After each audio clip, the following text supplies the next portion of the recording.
coincides with the meeting of the EU finance ministers just outside Budapest. Jó napot kívánok, köszönöm szépen mindannyiuknak, hogy eljöttek. A mai megbeszélésünk, a mai sajtókonferencia párhuzamosan zajlik az Európai Unió pénzügyminisztereinek találkozójával Budapest mellett. They are meeting to discuss economic governance, particularly in the Eurozone of the EU. Az ő megbeszélésük témája a gazdasági irányítás elsősorban az Európai Unió eurozónájában. Because Hungary is not in the Eurozone, but the procedures, some of them will apply to Hungary as well. Magyarország tudom, hogy nem tagja az eurozónának, de vannak olyan eljárások, amelyek vonatkoznak az önök országára is. It all sounds rather technical, economic governance, but our particular interest in it is in wages and what implication the decisions of the finance ministers will have on wages. A gazdasági irányítás meglehetősen technikai jellegű kifejezésnek hangzik, ami ennek keretében a mi legfontosabb kérdésünk és témánk azok a bérek, valamint az, hogy a pénzügyminiszterek döntései milyen hatással lesznek a bérekre. Essentially, what's going to be done is they're going to agree a list of indicators about how each European country is doing economically. Alapvetően meg kell, hogy állapodjanak egy olyan listában, amely különböző mutatókkal tudja felsorolni és besorolni az európai országok teljesítményét. And in particular, there will be a wage indicator on unit labor costs to see how countries are competitive one against another.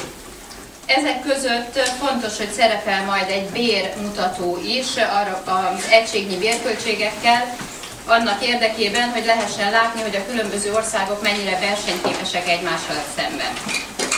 And to put it rather brutally, if you're not competitive with Germany on unit labor costs, you'll need to cut back on pay levels.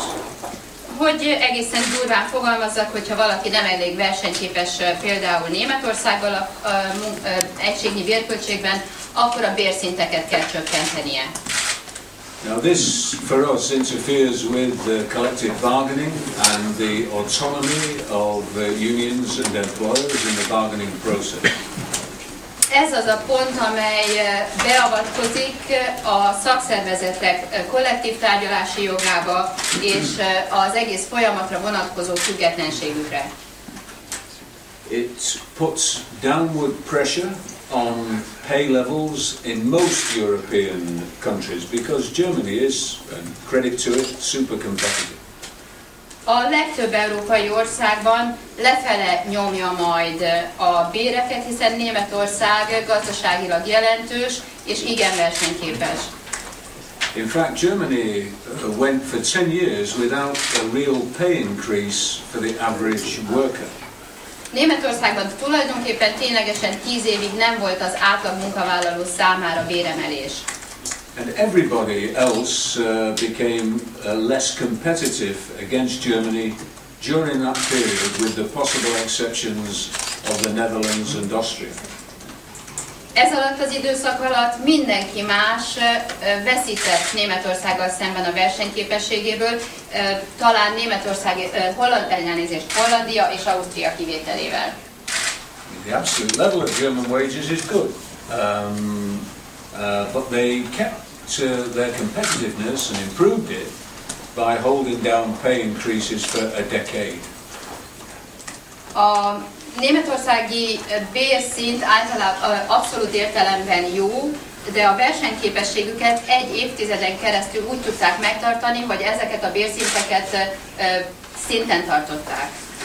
But not everybody can do what Germany does so well and can compete on world markets and on exports with Germany. De természetesen nem mindenki teljesíthet olyan jól, mint Németország tette, sem a különböző piacokon, sem pedig a bérekben. So we believe this rather technical sounding meeting of finance ministers today is not very technical at all. It's about a race to the bottom. Who can become the cheapest, the quickest in Europe? A véleményünk szerint a pénzügyminiszterek mai találkozója egyáltalán nem teljes technikai jellegű, ez semmi más, mint egy abszolút lefelé, a legalsóbb szint felé irányuló versenynek a kezdete, melynek az a lényege, hogy ki lesz a legolcsóbb Európában. So if you can't match the productivity levels of the best, you, the workers of Europe, should take a pay cut. Hogyha nem sikerül a legjobbak termelékenységi szintjét elérni, akkor a munkavállalóknak el kell szenvedni azt, hogy fizetéscsökkenés lesz. That's the plan in Europe for 2013 onwards. Ez tehát az európai terv 2013 utánra. Of course, there are more immediate problems. Portugal, for one. De vannak sokkal hamarabb megoldásra váró problémák, elsősorban Portugália például. Portugal yesterday decided to apply for a bailout, as have Greece and Ireland before it. Portugália tegnap hozott döntést arról, hogy kisegítő támogatást kér, úgy, ahogy Görögország és Írország tette korábban. If the same model is used as was used for Greece and Ireland, then the terms for Portugal will be a very tough and very punishing austerity. Ha ugyanolyan modellt alkalmaznak Portugália esetében, mint Görögországnál és Írországnál, akkor a Portugália számára meghatározott feltételek rendkívül kemények lesznek, és a megszorító intézkedések büntetésével járnak. Austerity cutting back on public expenditure makes a recession worse. A megszorító intézkedések, tehát a közkiadások csökkentése azt jelenti, hogy a helyzet sokkal rosszabb lesz. It's making Greece and Ireland worse. Görögország és Írország számára is rosszabb helyzetet okoz. And the EU bailouts are not working. Az Európai Unió pénzügyi kisegítései nem működnek. The terms are too tough. A feltételek túl kemények, Too austere. túl megszorító jellegűek, Too deflation. túl defláció jellegűek. So our message to finance ministers, and it will be on the streets of Budapest tomorrow in the demonstration, is as follows. Az üzenetünk tehát a pénzügyminiszterek felé, amit majd holnap Budapest utcáin a demonstráció keretében fogunk közvetíteni, a következő. First message is take some pressure off Ireland, Portugal and Greece. Az első üzenet, enyhítsék a nyomást Írországban, Görögországban és Portugáliában. More of a helping hand than a punch is required there. Sokkal inkább a segítő kézre, mint az ökölsújtásra van ott szükség. Secondly, work on growth proposals, not just how to restrict demand and pay. A második üzenet, a növekedésre vonatkozó javaslatokon dolgozzanak, ne pedig csak a követeléseken és a fizetéscsökkentéseken. So, we are pressing for financial transaction taxes. Ami felé mi próbálunk nyomást gyakorolni, az a pénzügyi tranzakcióadó. We're pressing for action against tax havens, of which there are many in the world. Ami felé mi hatni kívánunk, az a világ különböző pontjain meglévő adóparadicsomok ellenében van. We're pressing for progressive taxation, where the rich pay their fair share, a point of difference with the present Hungarian government. Ami felé mi próbálunk nyomást gyakorolni, az a tisztességes adózás, ahol a gazdagok is tisztességes mértékű részt vállalnak. Ez például egy különbség a magyar kormánnyal szemben. And we're pressing for a European-wide initiative to help young people who are the most affected in the current crisis.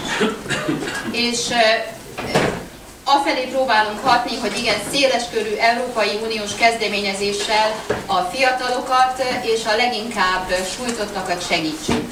And finally, on wages, what about executive pay, bankers' bonuses and the excesses that these groups of workers have been enjoying in recent years despite the crisis?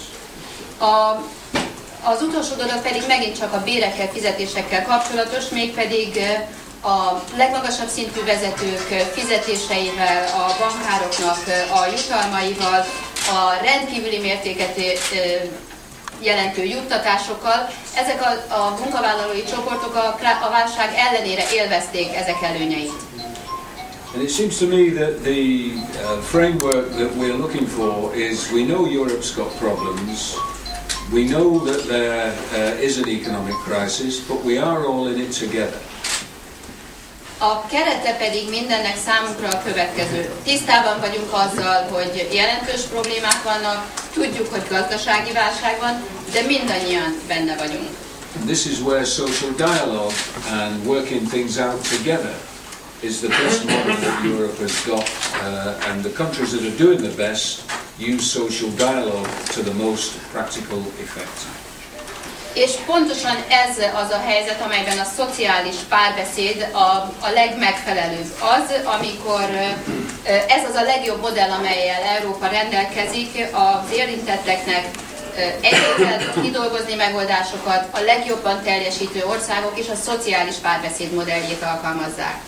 So this is the message that we take to the Prime Minister this afternoon, who's also current President of the European Union. There seems to be quite a lot of presidents of the European Union, but he's one of them at the moment.